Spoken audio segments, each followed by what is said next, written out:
បាទសួស្តីបងប្អូនទាំងអស់គ្នាយើងមកវិភាគហាងឆេងមាសនៅថ្ងៃសុក្រចុងសប្តាហ៍នេះហើយក៏ចុងខែដែរបាទយើងឃើញថាយប់មិញមាសបានធ្លាក់ចុះគ្រាន់បើដែរចូល50-60លេខបន្ទាប់ពី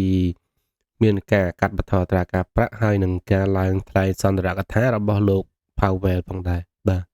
ញ្ចឹងលោក Powell គាត់មានប្រសាសន៍ថាមាតិកាខុសគ្នាខ្លាំងរវាងសមាជិកធនាគារកណ្ដាល Fed អំពីទិសដៅស្របនៃគោលនយោបាយហិរញ្ញវត្ថុទៅមុខទន្ទឹមនឹងនេះផងដែរមាតិកាសហសម្លេងការឡើងមួយមានន័យថាបាទហើយក៏មានអារម្មណ៍ថាប្រហែលជាពេលដែលយើងគួរតែចាំបន្តិចសិនមុននឹងកាត់បន្ថយតារាការប្រាក់ម្ដងទៀតអញ្ចឹងពាក្យនេះបានន័យថានៅក្នុងឆ្នាំ2025នេះលោក Powell គាត់បាននិយាយថាប្រហែលជាអាចនឹងមានការកាត់បន្ថយអត្រាការប្រាក់តែលើកហ្នឹងទេអញ្ចឹងលើកក្រោយអាចនឹងឆ្នាំក្រោយអញ្ចឹងវាធ្វើឲ្យតម្លៃមាសមានការស្រកចុះខ្លះដែរបាទហើយបន្តមកទៀតយើងឃើញថាលោក Powell ក៏បាននិយាយផងដែរថាការបិទទ្វាររដ្ឋាភិបាលអាចនឹងប៉ះពាល់ដល់សេដ្ឋកិច្ចរបស់សហរដ្ឋអាមេរិកផងដែរបាទទោះបីជាមានការកាត់បន្ថយអត្រាការប្រាក់ពី 4.25% មក 4% ក៏ដោយនឹងហើយបាទហើយផឹកមិញនេះលោកត្រាំជួបជាមួយនឹងស៊ីជីនពីងហើយក៏បានប្រជុំគ្នាផងដែរបាទហើយបើសិនជាយើងមើលទៅគឺវាល្អបាទការសម្រេចចិត្តនិងការប្រជុំនេះគឺវាអាចនឹងប្រសើរឡើងសម្រាប់ការធូរថយឬក៏ដាក់គំនាបគ្នារវាងអឺពុនគយផងដែរអញ្ចឹងប្រហែលជាអាចនឹងមានការប្រែប្រួលតម្លៃមាសបន្ថែមទៀតយើងឃើញថាលោកដូណាល់ត្រាំនិងលោកស៊ីជីនពីងបាននិយាយហើយក៏លោកបានឈានដល់កិច្ចព្រមព្រៀងរយៈពេល1ឆ្នាំជាមួយនឹងប្រទេសចិនលើរ៉ែដីកម្រនិងរ៉ែសំខាន់ផ្សេងហើយបានកាត់បន្ថយពន្ធផងដែរនៅទីក្រុងប៉េកាំងពាក់កណ្ដាលគណៈដែលកិច្ចប្រជុំលោកជាមួយនឹងលោកស៊ីជីនពីងបានបញ្ចប់នៅប្រទេសកូរ៉េហ្នឹងគឺលោកត្រាំបានប្រាប់អ្នកយកព័ត៌មាននៅលើ Air Force One នៅពេលដែលលោកចេញពីប្រទេសកូរ៉េខាងត្បូងថាកិច្ចប្រជុំគឺពិតជាអស្ចារ្យមែនហើយមានការសម្រេចចិត្តជាច្រើនត្រូវបានធ្វើឡើងអញ្ចឹងលោកដូណាល់ត្រាំក៏បាននិយាយថាបញ្ហាដែលកម្រត្រូវបានដោះស្រាយដោយបន្ថែមលើកិច្ចព្រមព្រៀងរយៈពេល1ឆ្នាំផងដែរហើយពន្ធលើការនាំចូលឬក៏នាំចេញនឹងកាត់បន្ថយពី 57% ទៅ 47% ក្នុងនោះលោកបានបន្ថែមទៅថាលោកនឹងទៅកាន់ប្រទេសចិននៅខែ4បន្ទាប់ពីអឺកិច្ចទស្សនកិច្ចរបស់លោកទៅកាន់សហរដ្ឋអាមេរិកសំទោសទៅចិនហើយគាត់នឹងហៅស៊ីជីនពីងទៅប្រទេសអាមេរិកវិញដោយបញ្ជាក់ពេលវេលាច្បាស់លាស់មិនទាន់ប្រាប់នៅឡើយទេហើយគាត់បានទៅចែកគ្នាមុនពេលបាទអញ្ចឹងកិច្ចព្រមព្រៀងគេទៅចែកគឺ2ម៉ោងតែយើងប្រជុំតែ40នាទីទេអញ្ចឹងមុនពេលកិច្ចប្រជុំមេដឹកនាំទាំងពីរបានឈានដល់ការផ្សះផ្សាគ្នាផងដែរដោយត្រាំបានហៅលោកស៊ីជីនពីងថាមិត្តចាស់បាទដោយសារអីគាត់កាន់តំណែង2ដងហើយអញ្ចឹងគាត់មានតំណែងពីមុនដែរហើយក៏បានលើកឡើងពីបញ្ហាមហាសេដ្ឋកិច្ចរបស់ប្រទេសទាំងពីរហ្នឹងគួរណាតែសហការគ្នាផងដែរដោយសារ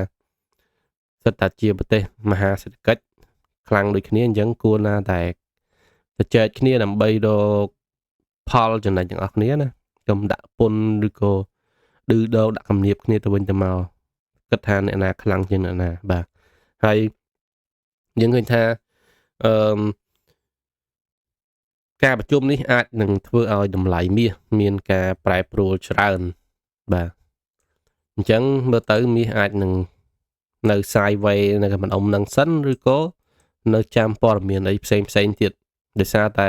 បន្ទាប់ពីកិច្ចប្រជុំហើយមាសបានឡើងមកវិញមាសបានចុះពីតម្លៃ$4030យប់មិញនេះបន្ទាប់ពីកាត់បន្ថយរាគប្រាក់ហើយចុះមកដល់តម្លៃ 3917ចឹងចុះ100លេខដែរបាទហើយកន្លែងក៏បានឡើងទៅវិញដល់3971 72ចឹងឡើងចុះ150លេខបាទចឹងបន្ទាប់ពីនិយាយព័ត៌មានហើយមកយើងមកវិភាគហាងឆេងមាសវិញថាតើ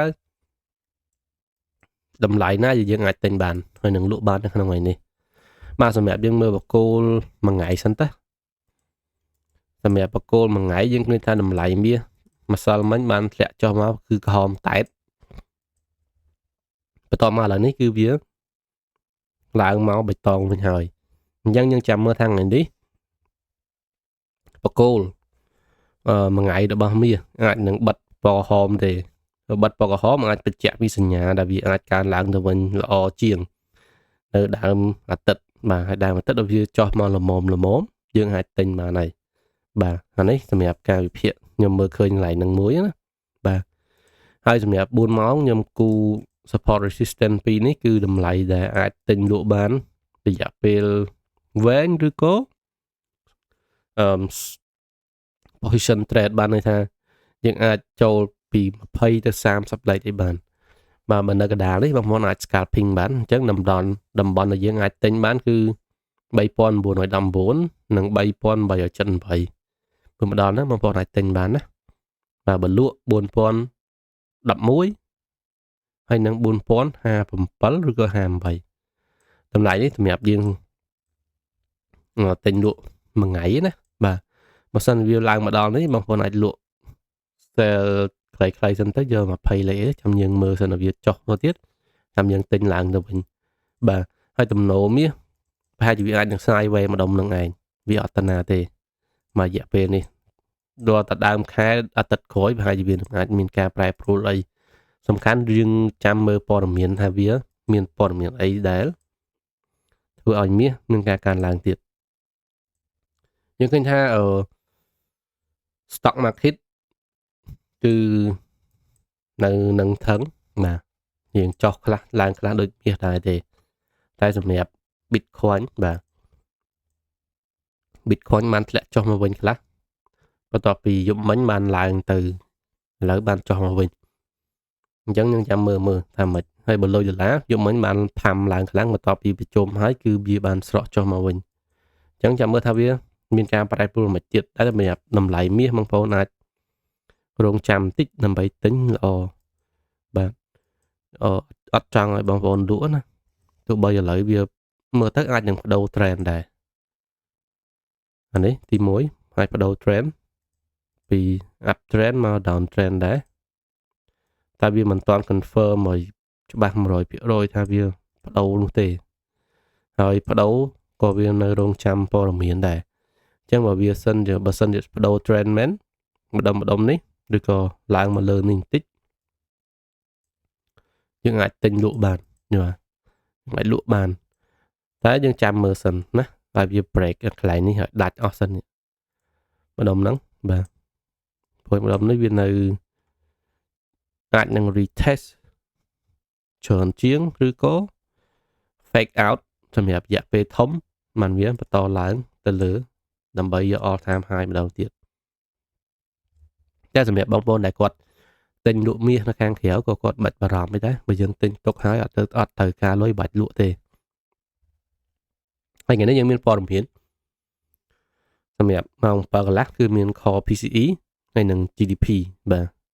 អញ្ចឹងសំខាន់ដែរសម្រាប់ព័ត៌មាននេះវាអាចធ្វើឲ្យមាសមានការប្រែប្រួល GDP ពីមុនគេគិតថាអាចនឹងឡើងពីមុនគឺ 3.8 តែឥឡូវនេះវាអាចថានឹងសង្ឃឹមថាចុះ 3% អញ្ចឹងបើសិនជា